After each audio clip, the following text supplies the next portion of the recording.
On se retrouve aujourd'hui pour une nouvelle vidéo, une nouvelle préparation de la semaine. Comme vous le savez, tous les dimanches à 18h, on fait le point ensemble sur le marché, on voit ensemble les prochaines opportunités. Et bien sûr, n'hésitez pas à faire ça aussi de votre côté. Profitez-en que les marchés soient figés pour les analyser, pour préparer votre semaine. C'est super important. Et bien sûr, n'oubliez pas de rejoindre mon groupe Telegram totalement gratuit. Mes services sont également gratuits. Et voilà, likez, abonnez si ce contenu vous plaît.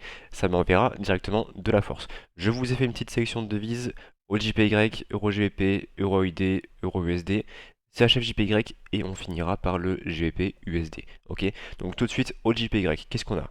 AUD-JPY, c'est une position qu'on a avec les membres du groupe Premium, ok, sur mon Telegram.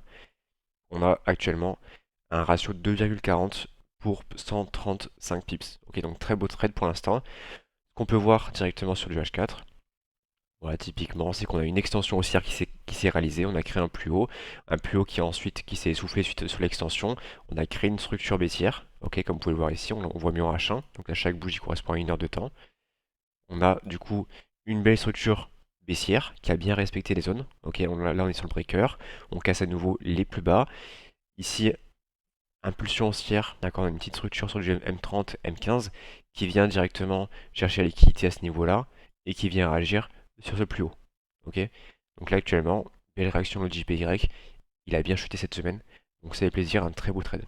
Ok, là actuellement ce qu'on a sur le JPY maintenant, c'est que là on a cassé en fait le plus bas, donc soit il fait une continuité de structure baissière, soit il retrace à partir de maintenant pour chercher un nouveau point de vente, d'accord. Et là d'ici là on verra des nouvelles confirmations, soit on pourra clôturer directement, enfin, manuellement une position pour prendre des profits, soit on le prendra directement plus haut à un meilleur prix. Ok, et au mieux on le laissera couler jusqu'à un TP qui est assez loin, qui en fait recomble toute l'extension ici et revient chercher l'ancienne structure. D'accord, à ce niveau-là. Donc là si on TP on a un ratio de 7,22. Ok, donc là c'est la vision au JPY. Qu'est-ce qu'on a sur l'EUR-GBP? L'EUR-GBP, c'est aussi une position qu'on a avec les membres du groupe Premium, ok, qui est en positif à ce niveau-là. Là, ce qui est intéressant sur l'EUR-GBP, c'est qu'on avait une belle chute. Ok, là, donc je suis en 4 heures, donc un contexte assez général. On a une belle chute, comme vous pouvez voir à ce niveau-là, et on a enfin une structure avec une reprise haussière. Ok, donc là, ce que j'appelle typiquement reprise haussière, c'est qu'on a une structure baissière, on a créé un plus bas qui est respecté, et on a une structure qui casse de plus en plus les anciens plus hauts. D'accord? Là, c'est un mouvement très intéressant. Ça, c'est une analyse qu'on avait aussi pris avec les membres du groupe Analyse Graphique. Donc là, ce qui est encore plus intéressant, c'est que suite à ce TP, on est revenu ensuite chercher le plus bas. Ok, donc là, si je mets sur du H1, on est venu chercher le plus bas, une structure baissière, on a créé un nouveau plus bas en respectant celui-ci. Et là, on en voit sur du M15, du M30 même, hop, comme ceci, on voit la structure haussière. Ok, création du plus bas en respectant l'ancien, hop, on casse la structure et on cherche le point le plus bas. Ok, donc là il y a un joli point d'entrée qui est celui-ci. Nous on s'est positionné légèrement en avance pour être sûr d'être dans le train.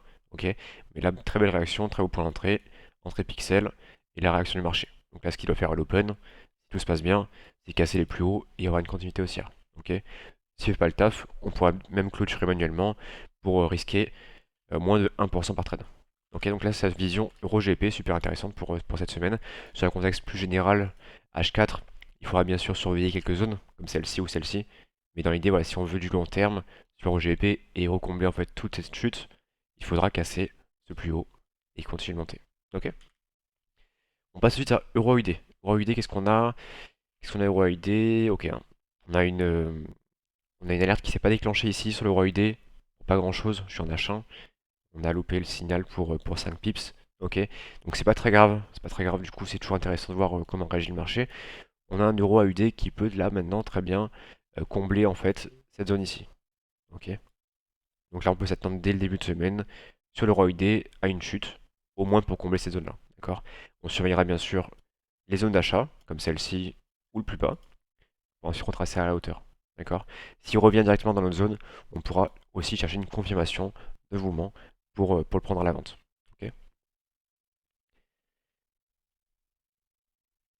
Donc à surveiller euro AUD, à surveiller. Après réellement, il n'y a rien d'intéressant sur le daily.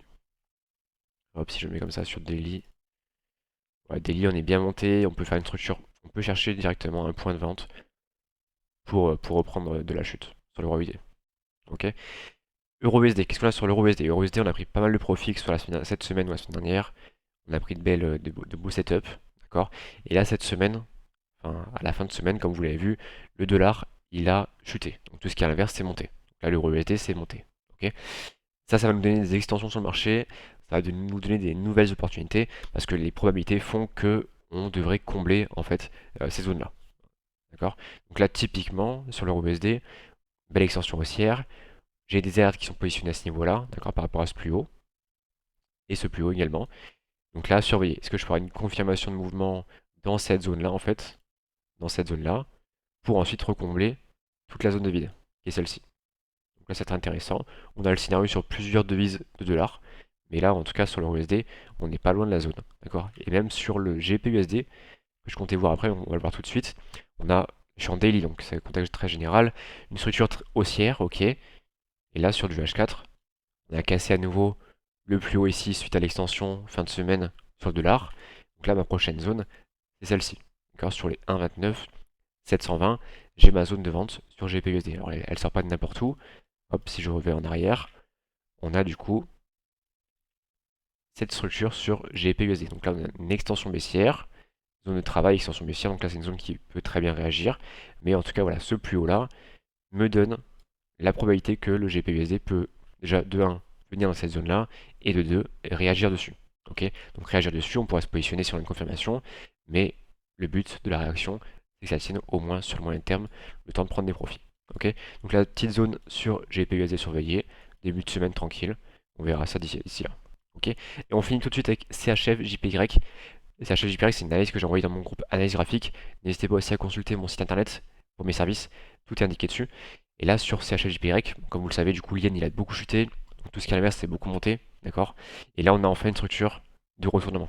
Ok, on voit bien que les poids les plus bas, qui étaient de plus en plus hauts, sont de plus en plus bas et respectent une structure bien définie. D'accord? Donc là, ce que j'ai envoyé sur mon groupe analyse graphique, c'est ce setup là. Et depuis, il a pris directement 140 pips. D'accord?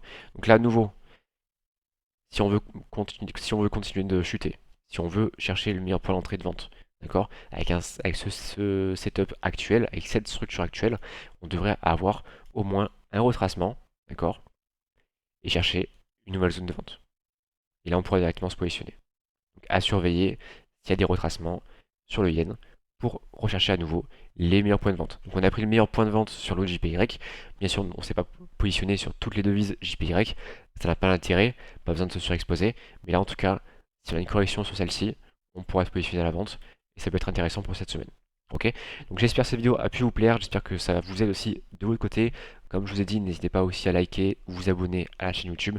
Ça m'envoie de la force pour faire ce contenu tous les dimanches. Je vous souhaite à tous une très bonne semaine. Si vous avez moins de questions, vous avez les commentaires en dessous. Vous me contactez directement sur Telegram. Je vous souhaite à tous une bonne ouverture de marché. Très bonne semaine à tous.